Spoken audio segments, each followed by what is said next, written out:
اعوذ باللہ من الشیطان الرجیم، بسم اللہ الرحمن الرحیم۔ شروع اللہ کے نام سے جو بے انتہا مہربان اور نہایت رحم فرمانے والا ہے۔ تمام تعریفیں اللہ رب العزت کے لیے جو تمام کائنات کا رب ہے، رحمان و رحیم ہے۔ لاکھوں درود و سلام حضرت محمد صلی اللہ علیہ وسلم پر، آپ کی آل اور آپ کے اصحاب پر۔ ناظرین اکرام، جیسا کہ آپ جانتے ہیں کہ آل انڈیا آئیڈیل ٹیچرز ایسوسی ایشن مہاراشٹرا یعنی آئیٹا مہاراشٹرا ایک مہم 15 جون 2021 تا 30 جون 2021 کے درمیان منعقد کر رہی ہے، جس میں بہت ساری سرگرمیاں انجام دی جا رہی ہے۔ مقصد یہی ہے کہ طلباء اس وبا کے دوران اور وبا کے بعد جس طرح تعلیم سے دوری ان کی ہوئی ہے، تعلیم سے دور ہوئے ہیں، ان کو میں بیداری پیدا کیا جا سکے، سرپرستان میں بیداری پیدا کیا جا سکے، اور خصوصی طور پر اساتذہ میں بیداری پیدا کی جا سکے۔ اس مہم کا عنوان ہے تعلیم ہماری ہر حال میں جاری۔ اسی کے تحت آج ہم آپ کے سامنے رہنمائی کے لیے ہمارے ساتھ موجود ہے محترم مسعود اختر صاحب۔ سر ریٹائرڈ ٹیچر ہیں JCT مدینۃ العلوم جونیئر کالج ناندیڑ سے، اور ریٹائرمنٹ کے بعد بھی الحمدللہ شعبہ تعلیم سے میں اپنی خدمات انجام دیتے رہتے ہیں۔ مختلف اداروں میں رہنمائی کے لیے آپ کو خصوصی طور پر مدعو کیا جاتا ہے۔ آپ کی مشاغل تعلیمی، ادبی، سماجی، دینی سرگرمیوں میں حصہ داری ہے۔ مختلف مدارس میں، مختلف اسکولوں میں آپ انسپیکشن کی غرض سے جاتے ہیں، اور وہاں کے اساتذہ وہ ہیڈ آف دی انسٹیٹیوشنز کو جو ہے رہنمائی کرتے ہیں۔ سر کی تعلیمی قابلیت الحمدللہ، آپ MA انگلش ہے، MA اردو، B.Ed اور ساتھ ہی نیٹ ان اردو ہے۔ تو پیش خدمت ہے رہنمائی جناب مسعود اختر ہمارے درمیان ہیں۔ محترم مسعود اختر صاحب سے میں گزارش کرتا ہوں کہ وہ اس وبا کی وجہ سے پیدا شدہ حالات میں سرپرستان کے لیے ان کے کرنے کے کام، ان کا رول، ان کا کردار کو ہمارے سامنے رکھے۔ جزاک اللہ۔ نحمدہ ونصلی علی رسولہ الکریم۔ اعوذ باللہ من الشیطان الرجیم، بسم اللہ الرحمن الرحیم۔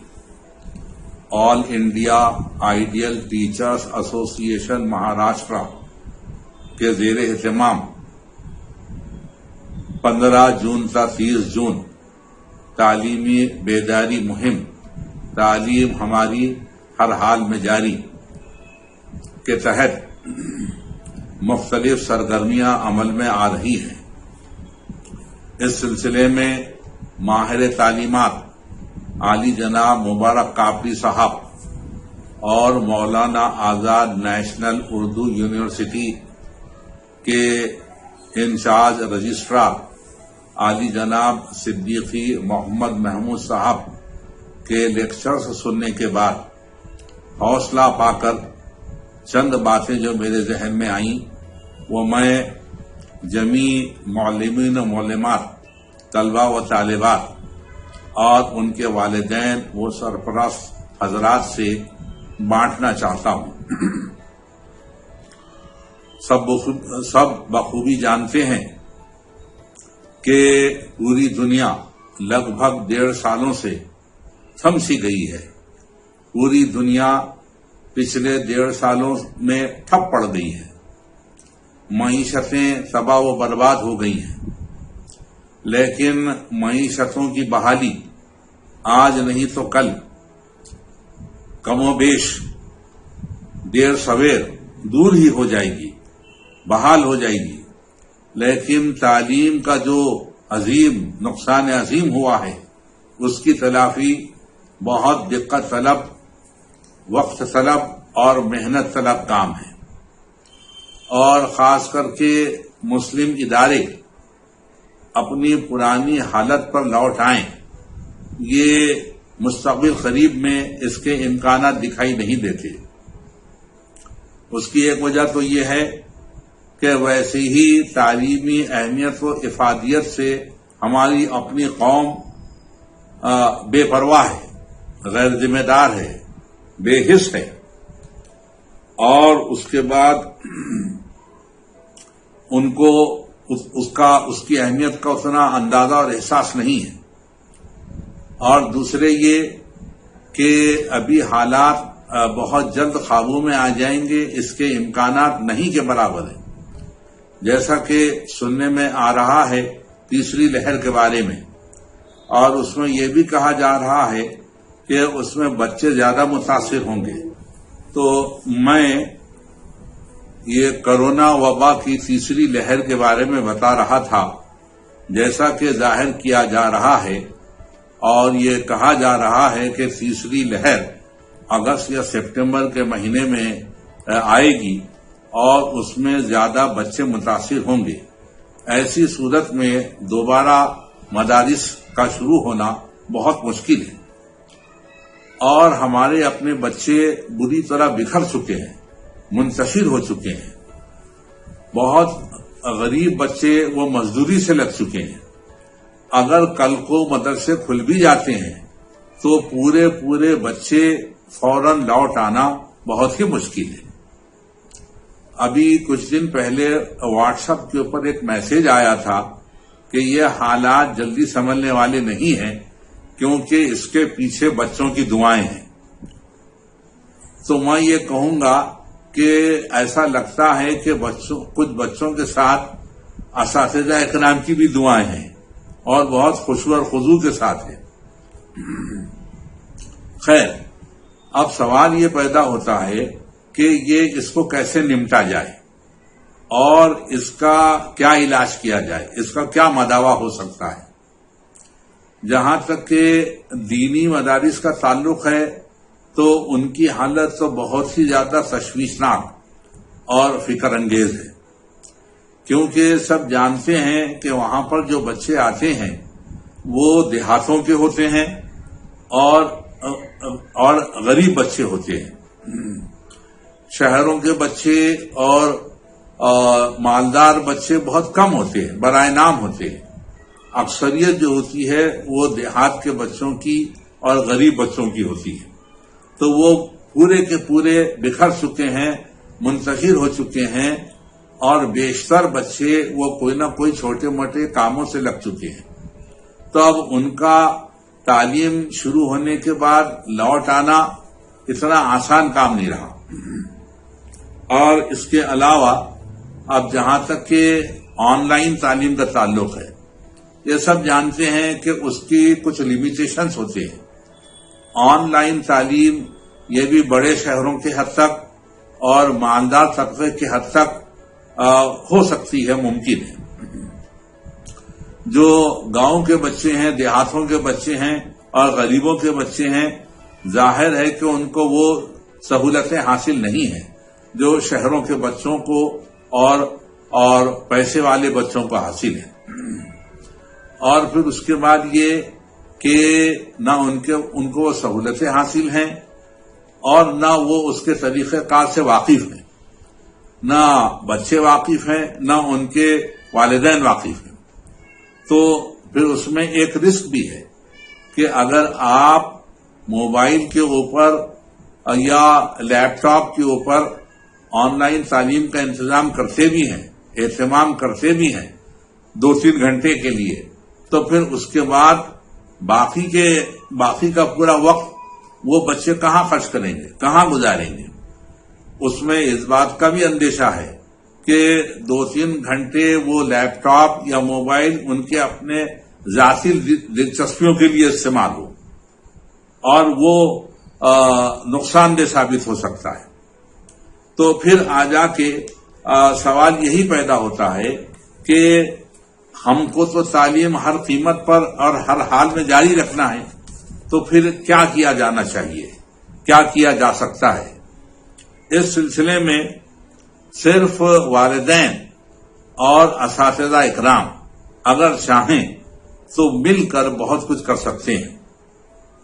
یہاں پر میں خاص کر والدین کے تعلق سے، سرپرست حضرات کے تعلق سے کہوں گا کہ وہ جو ہے اس طرف توجہ دیں، اس طرف فکر کریں اور وہ اپنا وقت جو ہے گھر میں اور بچوں کے ساتھ دیں۔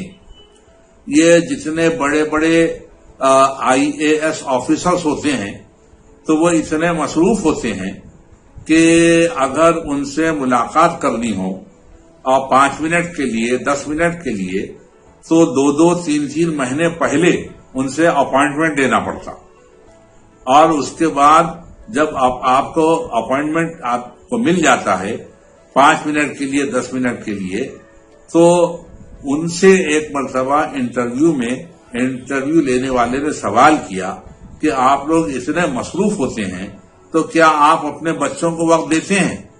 کیا آپ اپنے گھر میں وقت دے پاتے ہیں؟ تو ان کا جواب یہ تھا کہ اتنی مصروفیت کے باوجود ہم روزانہ کم سے کم 1 گھنٹہ اپنے گھر میں اپنے بچوں کو دیتے ہیں۔ اب اس پر سے اندازہ لگائیے کہ ہم اپنے بچوں کو کتنا وقت دیتے ہیں۔ تو میں یہاں پر یہ کہوں گا کہ بچوں کو گھر میں پڑھنے کے لیے بٹھائیں، سیلف اسٹڈی کے لیے۔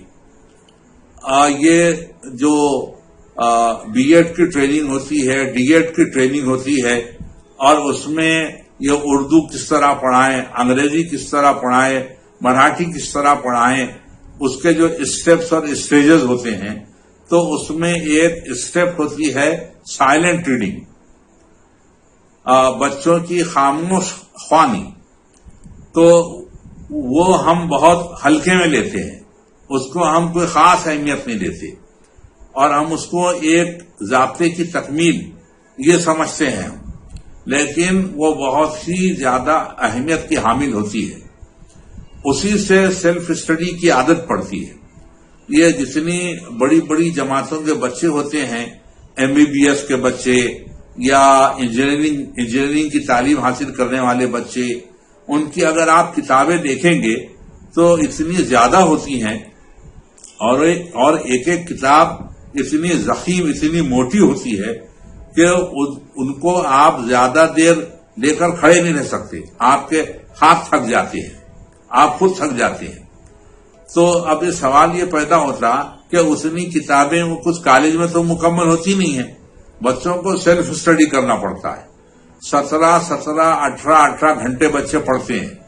میڈیکل کالج کے جو اسٹوڈنٹ ہوتے ہیں اور انجینئرنگ کے جو اسٹوڈنٹ ہوتے ہیں، ان کے بارے میں آپ نے بھی سن رکھا ہوگا کہ وہ 17 18 گھنٹے پڑھتے ہیں۔ تو وہی جو سیلف اسٹڈی ہوتی ہے وہ ان کے کام میں آتی ہے، اور یہ جو سائلنٹ ریڈنگ کی جو اسٹیپ ہے وہ سیلف اسٹڈی کے لیے بچے کو تیار کرتی ہے، اور اس کو ہم بڑے ہلکے میں لیتے ہیں، ہم اسے ایک فارمیلٹی سمجھتے ہیں، اور ہم اس کو کوئی خاص اہمیت نہیں دیتے۔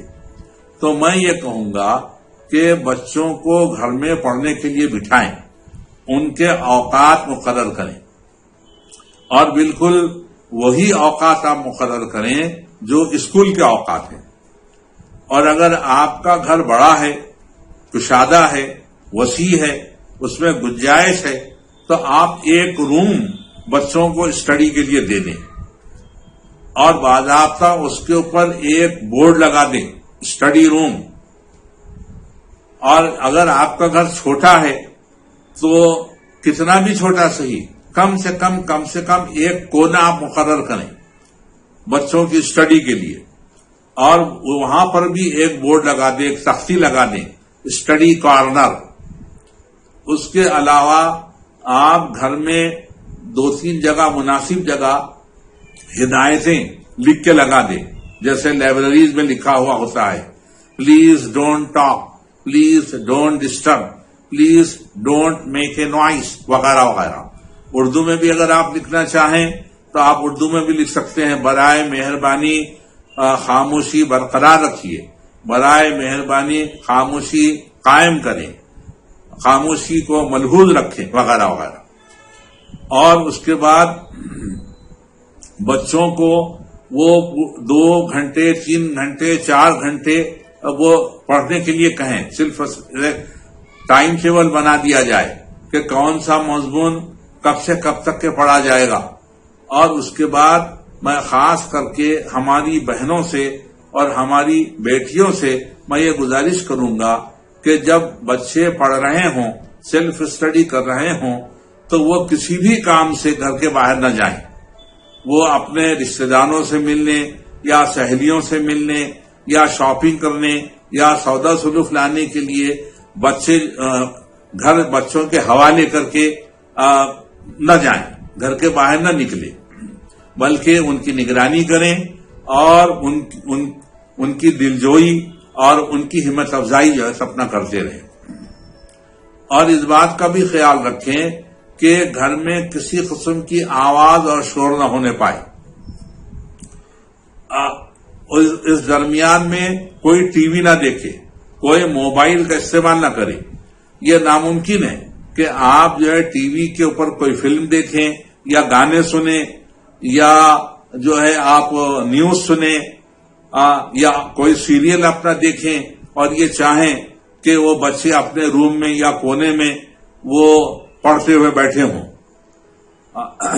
آپ زور زور سے باتیں کریں، آپ ہنستے ہنساتے رہیں اور یہ چاہیں کہ بچے اپنے روم میں یا اپنے کونے میں وہ سنجیدگی کے ساتھ پڑھتے ہوئے بیٹھیں، یہ ناممکن ہے.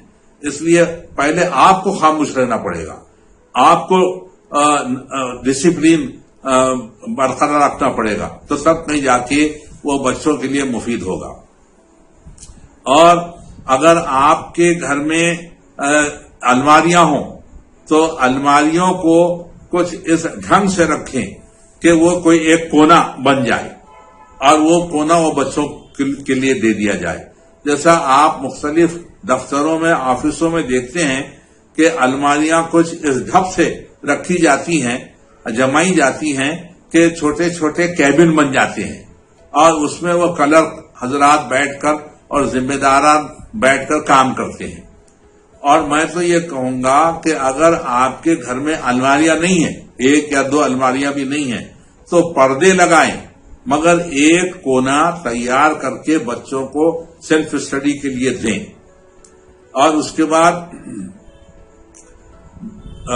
رشتہ داروں کو یا مہمانوں کو خود ہو کر آپ دعوت نہ دیں. اگر وہ خود سے آ جائیں تو وہ ایک الگ بات ہے، آپ کو تو پھر ان کا استقبال کرنا پڑے گا اور چھوٹی موٹی جو بھی خاطر مدارات ہے وہ کرنا پڑے گا. لیکن جب وہ جانا چاہیں تو ان کو روکے نہ، ان کو جانے دیں. اور مختصر یہ کہ پوری یہ کوشش کریں کہ گھر میں کم سے کم رش ہو، کم سے کم شور ہو، کم سے کم آواز ہو. اور پھر میں یہ کہوں گا کہ جب بچے پڑھ رہے ہوں، سیلف اسٹڈی کر رہے ہوں، تو درمیان میں کم سے کم ایک مرتبہ ان کے پسند کی کوئی چیز کھانے پینے کے لیے ان کو دیں. ایک آدھی پیالی چائے ہی صحیح، آدھی پیالی دودھ ہی صحیح، ایک دو بسکٹ ہی صحیح، ایک دو چاکلیٹ ہی صحیح، تھوڑا سا چڑوا، تھوڑا سا کھارا، ایک جو ہے سشتری میں تھوڑے سے پوہے وغیرہ وغیرہ. بہرحال یہ کہ ان کی دلجوئی کی جائے اور ان کی ہمت افزائی کی جائے.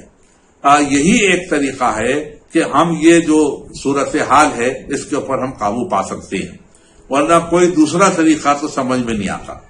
اور اس کے بعد جو ہے بچوں سے یہ گزارش ہے کہ وہ تمام اپنے ٹیچرز کے موبائل نمبر اپنے پاس رکھیں. جب وہ اسٹڈی کر رہے ہوں، جب وہ مطالعہ کر رہے ہوں، درمیان میں اگر کوئی دشواری آتی ہے، کوئی ڈیفیکلٹی آتی ہے، تو فوراً متعلقہ ٹیچر کو فون کریں، ان سے ربط پیدا کریں اور اپنی دشواری کو حل کرنے کی کوشش کریں. اسی طرح تمام اساتذہ کرام سے میری ادباً گزارش ہے کہ وہ جو ہے